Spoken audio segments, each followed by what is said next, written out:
Here with Zager Guitars in Lincoln, Nebraska, with my father, Denny Sr. Today we're going to talk about the bridge on our guitars. If you look at our guitars, first of all, well, this is the bridge.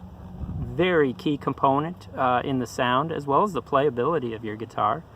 Where we're a little bit different than many guitar manufacturers, you'll see a lot of guitar manufacturers using ebony on their bridges, which is a wonderful wood. There's a lot of fantastic guitar makers, Martin Taylor, a lot of them that use ebony. We don't. We use Bolivian rosewood for our bridges. It's a little bit more expensive, but my father feels that it's worth it in the sound quality. If you look at ebony, again, it's a fantastic wood used on many guitars, but it's a little more dense in nature, and therefore it can put off a little bit tinnier of a sound. We find that rosewood puts off a little bit warmer of a sound.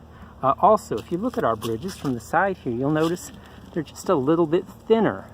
And you'll see a lot of companies, they'll put a big heavy-duty bridge on the guitar because naturally, you want it to last a long time and be bulletproof from different string weights and things like that. But in doing so, you impair the sound quality of the guitar, because we want this face to move. The more your face moves, the bigger the sound that you get. You'll see a lot of customers grab one of our guitars and they're always blown away by how lightly they can touch it, yet produce a really big sound.